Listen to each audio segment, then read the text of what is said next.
Hello दोस्तों, आज मैं आपके लिए लेके आई हूँ कोर्स 3 लर्निंग एंड टीचिंग की असाइनमेंट।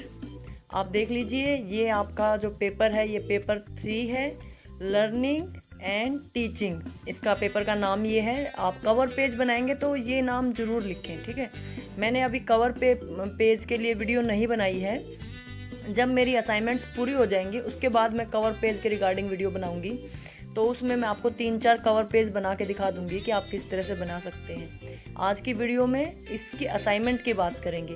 पहले आप एक बार सिलेबस देख लीजिए।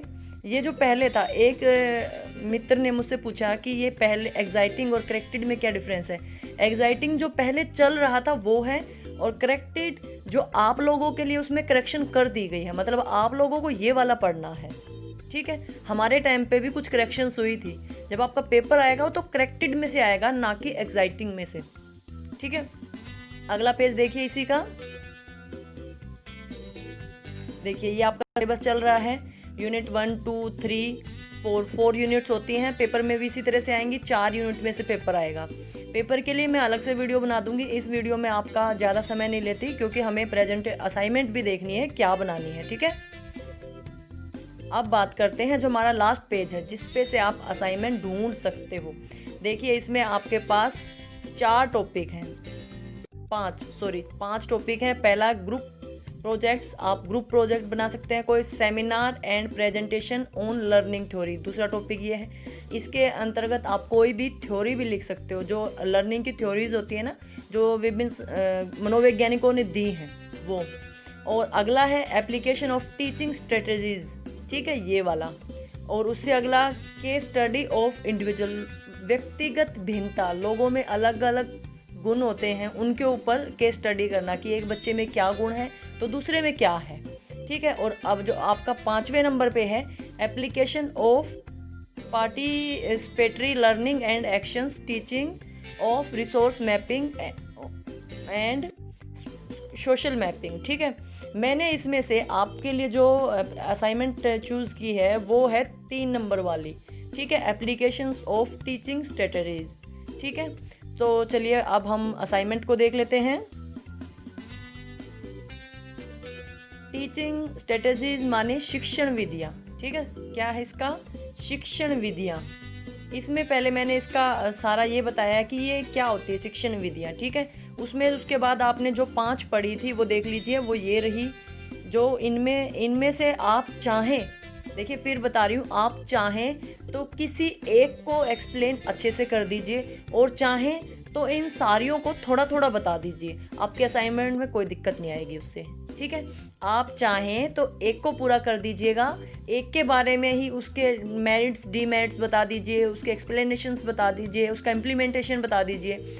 और आप चाहें तो 5 को थोड़ा थोड़ा बता दीजिए कि कौन कौन सी क्या होती है। ये मैंने खूब बड़ी बनाई है। आप इसको शॉर्ट फॉर्म में अपने लिए चूज़ कर सकते हैं, और मैं हर पेज को थोड़ा थोड़ा टाइम दूंगी, ताकि अगर आप मेरी ही कॉपी करना चाहें तो आपको करने में आसानी रहे, ठीक है। उसके बाद ये पेज 2 है। अब देखिए मेरी जो पहली थ्योरी है, पहली जो विधि है वो है मस्तिष्क उद्दीलन, मतलब आपके दिमाग में जो विचारों का बदलाव होता रहता है, कैसे विचार बनते हैं, ये उससे रिलेटेड है, ठीक है। आप देख लीजिए। फिर मैंने इसके इतिहास के बारे में बताया है। फिर इसको दूसरा नाम इसका बुद्धिशीलता, कि भाई बच्चे की बुद्धिशीलता को किस प्रकार से क्रियाशील बनाया जाए, कैसे उसको डेवलप किया जाए, कैसे बच्चे को ज़्यादा से ज़्यादा मोटिवेट करके काम लिया जाए, ये उसके बारे में है, ठीक है। फिर इसकी प्रोसेस है ये आपके लिए, इसको एक बार देख लीजिए, और चाहें तो इसके स्क्रीनशॉट लेके भी आप वीडियो बना सकते हैं। ये पेज नंबर 2 है, पेजिंग भी है इस पे। अगला देखिए, अब आ गया हमारा पेज नंबर 3। तो ये हमारा वही चल रहा है कि बुद्धिशीलता की प्रक्रिया में जो 3 चरण थे वो थे। अब इन्हीं को आगे एक्सप्लेन कर दिया मैंने बड़ा बनाने के लिए, ठीक है।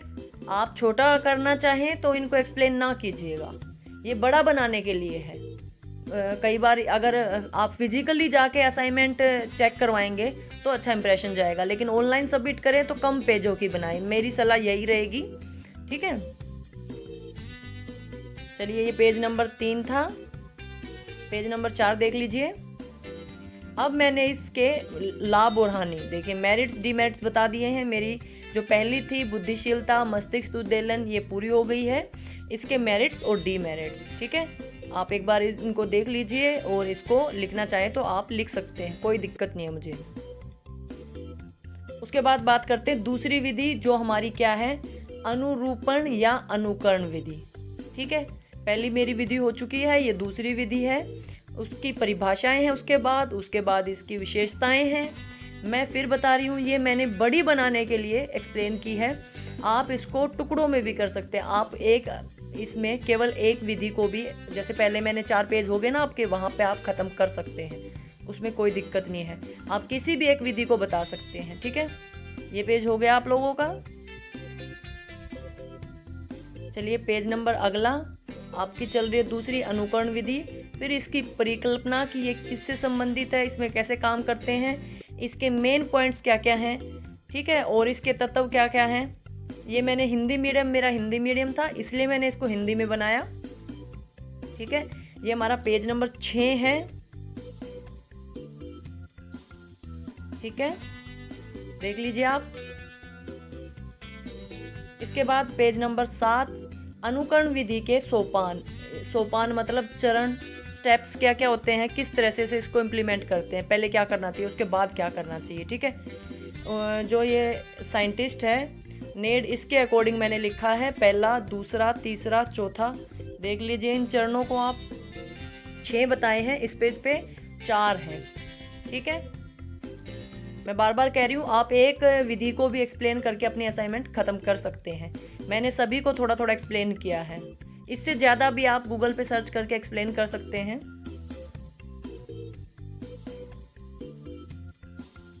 पेज नंबर 8 देख लीजिए, 5वां चरण, छठा चरण। ठीक है, अनुकरणीय शिक्षण तकनीक, ये हमारा वही चल रहा है, जो अनुकरण विधि है ये वही चल रहा है। इसमें क्या क्या इसके अंग हैं वो बता दिए हैं, 3 अंग हैं। फिर आ गया जैसे एंड, लाभ और हानि, मेरिट्स डीमेरिट्स। ठीक है, इसके लाभ है, जो पेज नंबर 9 होगा उसमें इसकी हानि होगी। हमारी दूसरी विधि थी, और पेपर के लिहाज से ये बहुत अच्छी है। अगर आप इनको थोड़ा थोड़ा अगर लिखेंगे ना तो आपको याद हो जाएगा, और पेपर में इनमें से एक पॉइंट जरूर आएगा, ये भी मैं आपको बता देती हूँ। 3 नंबर का क्वेश्चन जरूर आ सकता है कि कोई भी एक विधि के बारे में आप बताएं। ठीक है, देखिए अगला पेज नंबर 9, हमारी इसकी हानियां। ये हमारी 2 विधि हो चुकी है, पहली बुद्धिशीलता, दूसरी हमारी अनुकरण विधि। अब बात करते हैं भूमिका निर्वहन। भूमिका निर्वहन क्या होता है, रोल प्लेइंग। ठीक है, जो आप फिल्मों में देखते हैं ना, अलग अलग कैरेक्टर्स आते हैं, आप उनको देख के खुश होते रहते हैं, ऐसे ही बच्चों के लिए उसको कैसे इम्प्लीमेंट करेंगे। ये अगर रामायण महाभारत के कैरेक्टर्स हम बच्चों के थ्रू करवाएं तो उससे संबंधित ये हमारी विधि है। इसके बाद पेज नंबर 10, इसका मनोवैज्ञानिक दृष्टि से क्या महत्व है, ये थोड़ा सा उसके बारे में बता रखा है। अभिनय का संप्रत्यय, कि अभिनय से क्या हो सकता है, क्या नहीं हो सकता। इसकी संप्रत्यय के जो पॉइंट्स हैं वो देख लीजिए आप, 3 हैं। पहला काल्पनिक, दूसरा पक्ष और विपक्ष, तीसरा काल्पनिक परिस्थिति। मतलब आप इसको क्लास में किस तरह से इम्प्लीमेंट करेंगे, ये उससे संबंधित है। कितने चरण हैं, कैसे कैसे काम करेंगे आप। ठीक है, इसको भी देख लीजिए।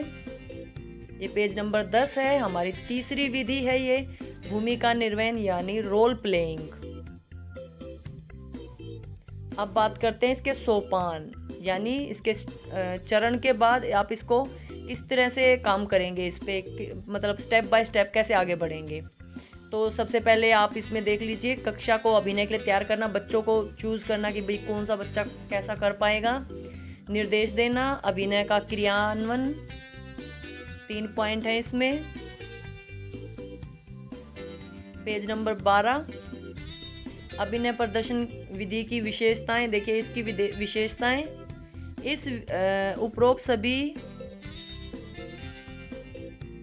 इस विधि के लाभ भी हैं। मतलब जो इसकी विशेषताएं हैं वो इसके लाभ भी हैं, इसीलिए मैंने इसको दोबारा एक्सप्लेन नहीं किया। आप विशेषताएं ना लिखना चाहें तो लाभ भी लिख सकते हैं इनको। और अब उसके बाद इसकी हानि, इसके मतलब डीमेरिट क्या क्या है। ठीक है, देख लीजिए आप, पेज नंबर 12 चल रहा है हमारा। ये थोड़ी सी मेरी बड़ी होगी क्योंकि मैंने हर विधि को एक्सप्लेन किया है। मैं बार बार आपको यही बोल रही हूँ, आप केवल एक को एक्सप्लेन करें। ठीक है, अगला देखिए पेज नंबर 13।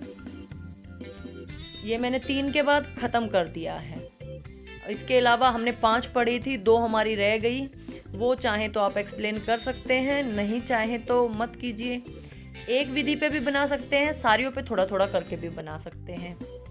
आशा करती हूँ आपको ये असाइनमेंट समझ आ गई होगी और आपके लिए मददगार रहेगी।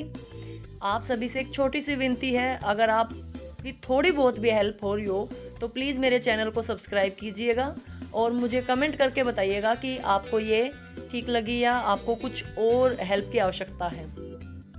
वीडियो देखने के लिए आपका बहुत बहुत धन्यवाद।